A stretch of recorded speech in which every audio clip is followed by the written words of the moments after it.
Okay, bismillahirrahmanirrahim. Assalamualaikum warahmatullahi wabarakatuh. Okay, selamat pagi. Okay, baiklah, Alhamdulillah untuk pagi ini. Okay, ingat cikgu lagi tak? Okay. Okay, Alhamdulillah untuk tahun ni, cikgu InsyaAllah akan mengajar awak untuk subjek matematik tahun 3. So, tahun ni cikgu lah yang akan ajar subjek matematik awak. Okay.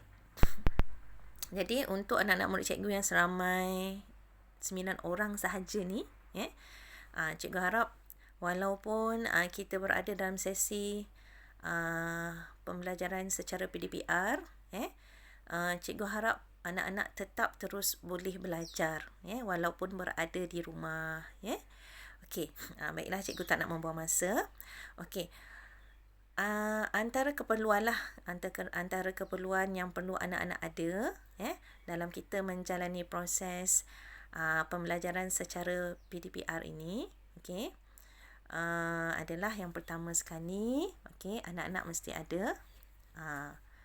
mesti ada buku teks, buku teks matematik jilid 1 ni. Kalau ikutkan sebenarnya ada 2 jilid kan. Okey. Jadi untuk semester pertama ni, insya-Allah kita akan habiskan dulu buku teks matematik jilid 2 ni. Okey. Seterusnya apa yang anak-anak perlu ada selain daripada tu, apa yang anak-anak perlu ada adalah, minta maaf sekejap. Cikgu dah masuk kan? Yang anak-anak perlu ada adalah buku aktiviti matematik tahun 3. Buku ni kena ada tau. Tak ada buku ni susah juga. Sebab kebanyakannya latihan pun kita akan guna pakai buku ni juga. Okey.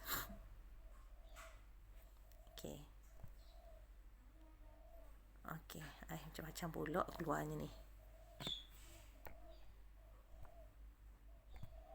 Okey. Jadi yang ketiga, anak-anak perlu ada adalah buku tulis. Buku tulis mesti ada.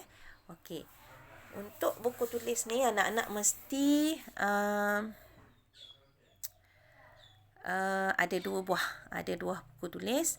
Okey, di bahagian tepi buku tu anak-anak perlu tulis MT1 dan MT2. So untuk matematik cikgu gunakan 2 buku sajalah. Okey. Kemudian dalam buku tulis tu, anak-anak perlu menulis indeks topik. Anak-anak perlu menulis indeks topik. Yang mana indeks topik ni anak-anak perlu tulis tarikh, hari, tajuk latihan dan juga catatan. Buat dalam 2 helaian lah. Helaian pertama dan helaian yang kedua. Jadi anak-anak perlu buatlah indeks topik ni hari ni. Buat dalam buku MT1 dan MT2. Dah buat siap-siap senang. Okey, dah siap. Snap dekat cikgu. Beritahu cikgu saya dah siap buat indeks topik. Okey. Seterusnya. Sama-sama kita lihat apakah kandungan yang terdapat dalam buku teks matematik jilid 1 tu. Apa kandungan dia? Okey, kalau kita lihat dari segi kandungan buku tu, mula-mula kita akan untuk topik besar yang pertama adalah nombor hingga 10,000.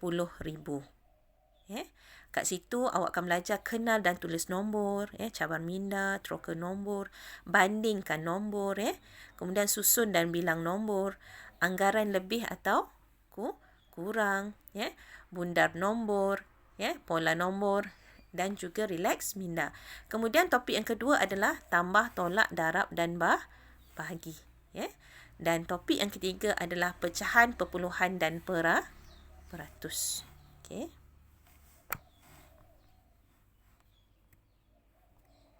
Okey.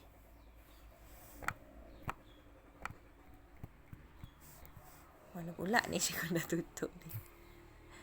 Okey. Okey, seterusnya itu kandungan buku teks matematik jilid 1.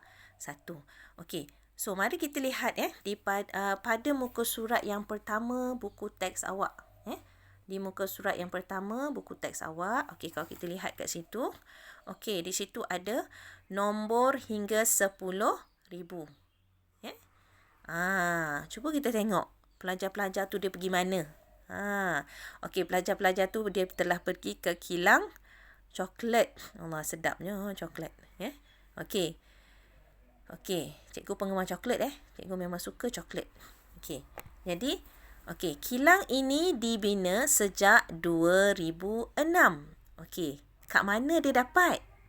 Dia dapat maklumat tu. Okey, dia dapat maklumat tu di tulisan yang berada di kilang tu. Ada papan tanda tepi tu. Papan tanda tu pun berbentuk coklat. Kilang coklat sejak 2006. Bermaksud kilang itu telah dibina bermula daripada tahun 2006. Okey. Dekat situ kalau kita tengok kat sini, pengusaha kilang tu, dia cerita apa di situ. Hari ini kilang kami mengeluarkan 2,780 paket coklat susu. Jadi, kalau kita lihat pada papan putih di situ, di situ ditulis jumlah pekerja 105 orang. Maksudnya 105 tu kita sebut 105. Jumlah pekerja 105 orang. Okey. Produk hari ini. Kat situlah 2,780 paket coklat susu. Kemudian 1,130 paket coklat strawberry. So di situ ada dua jenis coklat yang dihasilkan. Coklat susu 1 dan coklat strawberry 1. Maksudnya ada dua jenis coklat yang kalau kita lihat kilang tu hasilkan pada hari itu. Okey. So kalau kita lihat di bawah tu ada nombor ada nombor. Dia ada nombor 1130 dan nombor yang kedua 2780. Okey. Jadi di situ hari ini memang kita perlu belajar cara untuk menulis nombor itu dengan betul. Berdasarkan kalau kita lihat 1130 tu, okey. Ada di sebelah ada tulis 1,130. Bermaksud nombor itu disebut mengikut nilai tempatnya. Begitu juga dengan nombor yang lagi satu, 2,000, dia tulis 2780 kan? Okey, dia tulis 2 tu 2,780. Okey. Okey, sekarang ni kita lihat pada helaian yang kedua. Helaian yang kedua. Okey, helaian yang kedua. Okey. Macam mana kita nak kenal dan menulis nombor itu dengan betul? Okey. Kalau kita lihatlah sebenarnya nombor ni dalam kehidupan seharian kita sangat banyak kita gunakan dalam kehidupan seharian kita. Kalau kita lihat di situ nampak tak? Pelajar tu pegang kalkulator, kad nombor. Okey. Dan sebagainya lah. Okey. Dan kalau kita lihat kat situ, okey. Sebut nombor kamu. Cikgu tu dia suruh murid-murid tu menyebut nombor yang berdasarkan apa yang diorang pegang. Berdasarkan apa yang diorang pegang. Okey, pada kalkulator tu ada 4 digit nombor. 3589. 3589. Okey. So, kita kena faham. Kalau nombor tu, kita kena faham setiap nombor tu dia ada rumah dia. Dia ada nilai tempat dia. Okey. Kita mesti bermula dengan yang di sebelah kanan dulu. Ya, di sebelah kanan tu. Ada di sebelah kanan, paling kanan sekali adalah nombor 9 kan? 9 itu adalah sah. 8 itu adalah puluh. 3 itu adalah ratus. Dan 5 itu adalah ratus dan 3 itu adalah ribu. Jadi kita perlu menyebut nombor tu mengikut nilai tempatnya. Ya. Okey. So kalau kita lihat di situ, 3 is 3,000, 5 is 500, 8 is 80, 9 tu adalah sah. Sah tu tak boleh sebut lah. 3,589. Murid yang kedua tu. Ya, murid yang kedua tu. Okey. Okey, nilai tempatnya nombor yang dinyatakan di situ adalah nilainya adalah 1,000. Okey, murid yang ketiga. Okey, murid yang ketiga menyebut 4,230. Okey, saya tak nampak murid yang ketiga tu. Murid yang ketiga tu dia sebut, okey, nombor tu adalah 1013. Kita perlu menyebut nombor tu dengan sebetulnya 1013. Okey. Okey, saya harap sangat-sangat anak-anak faham ya. Okey. Okey. Okey. So sekarang ni apa yang cikgu nak share sekarang ni adalah, okey, saya nak anak-anak lihat dulu pada sekejap saya tengok sekejap. Oh, ini dah latihan, sorry. Okey. Pada video yang cikgu share, yang cikgu buat sekejap tadi lah. Ya. Okey, anak-anak tengok dulu. Okey. Okey, baiklah, kita lihat pada contoh yang pertama. Okey. Macam mana kita nak menyebut nombor 4 digit ini dengan betul? Okey. Pertama sekali kita mesti ingat balik. Masa darjah 1, darjah 2 dulu kita dah belajar kan mengenai nilai tempat dan juga mengenai nilai digit. Jadi kita perlu menulis nombor itu ataupun menyebut nombor itu mengikut nilai tempat dan nilai digitnya yang betul. Ya. Okey, jadi kita lihat nombor 2 ini. Okey, kita sebut pun nombor 2. 2 ini nilai tempatnya adalah sah. Okey, nilai tempat 2 ini adalah sah. Okey, nombor 5 ini pula nilai tempatnya adalah 10. Okey, kemudian nombor 7 ini nilai tempatnya adalah ratus. Dan nombor 3 nilai tempatnya adalah ribu. Okey, jadi anak-anak, kita nak sebut nombor tu mestilah mengikut nilai tempatnya. Ya.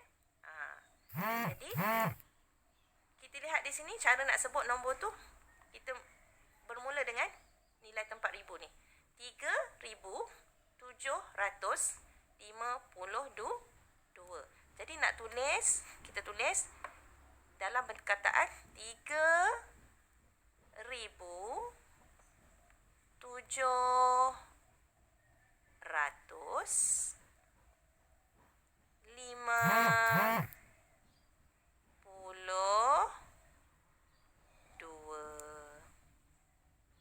Okey, dapat tak anak-anak? Cara kita nak menyebut dan menulis nombor dalam perkataan dengan betul. Okey, baiklah, sekarang macam mana pula kita nak menulis nombor dalam bentuk angka sekiranya diberi dalam bentuk perkataan. Okey. Okey, kita baca ya. 4,715. Macam mana ni ya? Jadi kalau kita lihat di sini, nombor itu sebenarnya dia telah kita sebut juga mengikut nilai tempatnya juga. Mengikut nilai digitnya jugalah. 4,000. 4,000 macam mana nak tulis ni? 4,000. Kalau 1,000, kita kena faham 1,000 dia mesti ada 4 digit. Ya? Jadi 4 macam 1,000 ni dia mesti ada 3 sifar. 100 ni dia mesti ada 2 sifar, betul? Ya? Okey, 15 is 15 lah. Kan? Jadi 4,715. Maksudnya di sini 4,000 kita tambahkan dengan 700, kita tambahkan dengan 15. Okey, awak nampak tak anak-anak? Ya? Maksudnya di sini kita sebenarnya telah mencerakinkan nombor ini. Ya? Okey, 15 ni kita cerakinkan, dia akan jadi 10 tambah 5. Okey. Okey, dapat tak ya? Okey, jadi 4,000 tambah 700 tambah 15. Okey, so kita akan dapat 5,174. So, cara nak menulis nombor dalam perkataan ni kepada nombor dalam bentuk angka. Okey, inilah dia. 4,715. Cikgu harap sangat-sangat anak-anak fahamlah penerangan cikgu ni untuk contoh yang pertama. Okey, kita lihat contoh yang kedua. Bagaimana pula dengan 5,016? Okey, 5,016. Okey, 1,000 dia mesti ada 3 sifar, betul? This is 5. So, 5,000 plus 16. Okey, 16 macam ni lah. Okay? Okey, so we plus 5,000 tambah 16. Ingat, kita nak menambah dulu kan? Kita mesti menambah. Kita susun nombor tu mengikut nilai tempat dia. 16, this is SAR. This is 10. So, we plus. Kita tambahkan. 5,016. Okey, ni secara asasnya ya. Tapi kalau murid dah mahir, dia boleh dia nampak saja 5,016 tu, dia boleh terus tulis 5,000. Okey, 5,000 ni. Okey, this is the first number. Okey, 5,000. Maksudnya nombor selepas tu mesti ada, dia maksudnya mesti ada 3 digit selepas tu. Sebab 1,000 digit ni ada 4. 5,016. 16 kita kena faham, 16 di sini tempatnya. Jadi sifarnya, ratusnya tak ada, kita letak sifar. Jadi 5,016.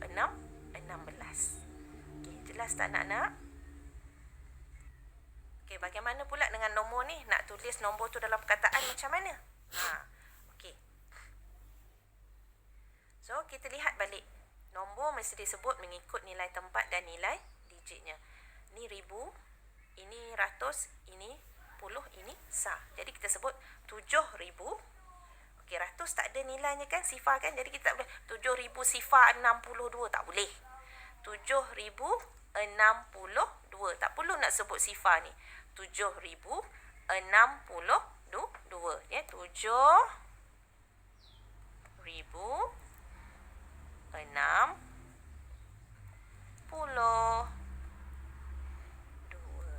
Maaf. 2. Okey, cikgu harap sangatlah penerangan cikgu ni jelas ya anak-anak. Cara nak menulis nombor tu dalam perkataan dan juga dalam bentuk angka. Okey, faham ya anak-anak?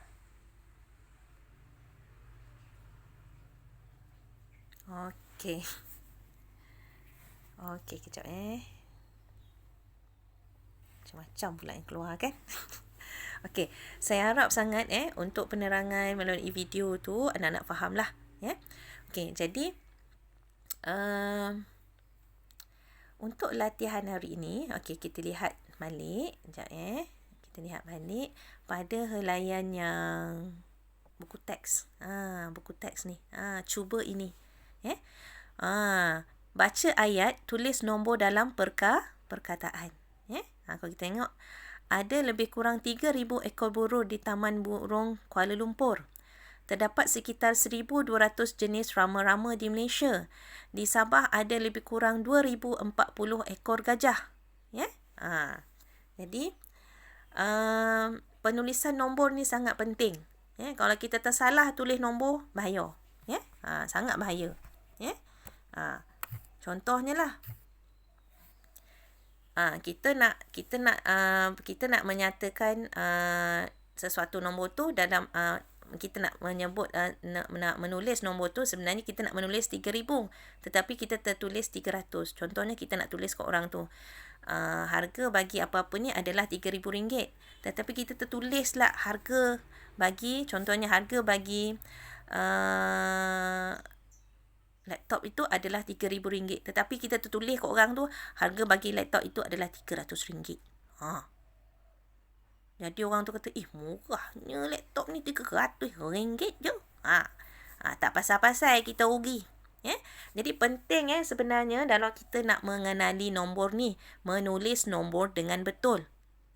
Kerana dalam kehidupan seharian kita sangat banyak nombor. Kita ni bermain dengan sangat banyak nombor. Contohnya kalau kita lihat sekarang ni, pandemik COVID-19. Setiap hari kita akan berhadapan dengan nombor. Nombor apa? Bilangan kes positif, bilangan kematian, bilangan sembuh. Itu yang Kementerian Kesihatan Malaysia update setiap hari. Okey, jadi anak-anak, cikgu harap sangat-sangat walaupun kita berada dalam sesi PDPR dengan keadaan pandemik COVID-19 ni, cikgu harap sangat-sangat anak-anak terus berhati-hati. Ingat apa yang KKM nasihatkan tu, kalau kita dalam keadaan sekarang ni kita berada dalam PKP kan, janganlah memandai-mandai keluar sesuka hati. Kalau kita tengok banyak dah orang yang dah kena saman dah. Berapa ringgit biasanya kena saman tu? RM1,000. RM1,000.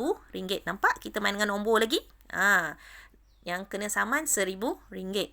Baru-baru ni cikgu tengok pula ada pula yang kena saman di surau. Tak silap cikgu tengok video gambar tu. Kesian atuk-atuk pakcik-pakcik tu kena saman. Bayangkanlah mereka tidak mengikut SOP yang telah ditetapkan, berkumpul makan ramai-ramai di surau. Jadi menjadi satu kesalahan lah. Masa PKP ni kita tidak boleh berkumpul sesuka hati, kerana kita nak mengelakkan daripada berlakunya penularan wabak COVID-19 ni. Jadi kesian pakcik-pakcik yang dekat surau tu, berapa ribu pula bilangannya, berapa orang tu saya tak tahulah berapa seorang kena saman tu. Jadi apa-apa pun berhati-hati, kita jaga, kita perlu cuci tangan, basuh tangan ataupun pakai hand sanitizer. Pakai hand sanitizer tu. Okey. Okey, macam cikgu sendiri, cikgu setiap kali cikgu keluar dalam kereta tu memang ada hand sanitizer. Cikgu pergi Speedmart beli barang kan. Kemudian lepas je cikgu masuk kereta, benda pertama yang cikgu akan ambil adalah hand sanitizer tu. Cikgu spray, dan cikgu buat macam ni. Baru cikgu pegang steering kereta. Untuk keselamatan. Apa-apa pun, walau macam penyakit tu, yalah, siapa-siapa boleh kena. Jadi kita sama-sama berdoa dan berharap pandemik COVID-19 ni akan berakhir dengan cepatlah, dan kita akan belajar secara bersemuka semula. Cikgu rindu sangat-sangat ni dengan anak murid cikgu 9 orang ni. Nak sangat jumpa yang 9 orang ni. Tapi apakan daya. Kamu di rumah, cikgu pun di rumah. Jadi kita belajar di rumah, tetapi pembelajaran ni insya-Allah cikgu akan sampaikan dengan sebaik mungkin, dan saya berharaplah setiap tugasan yang cikgu berikan anak-anak akan dapat buat dengan sebaiknya. Memang ada tugasan hari ni Okey, jadi cikgu akan maklumkan dalam grup WhatsApp apa latihan yang anak-anak perlu buat. Dan untuk latihan hari ini, insya-Allah cikgu akan gunakan buku aktiviti kamu. Saya akan maklumkan muka surat berapa. Jadi itu sahaja untuk hari ini. Cikgu harap penyampaian apa yang cikgu sampaikan hari ini anak-anak akan dapat. Dan sebelum itu kan, cikgu rasa macam cikgu nak tambah lah, ada satu latihan tu dalam buku teks. Okey, nanti cikgu akan maklumkan dalam grup WhatsApp. Okey, itu sahaja anak-anak untuk hari ini. Assalamualaikum.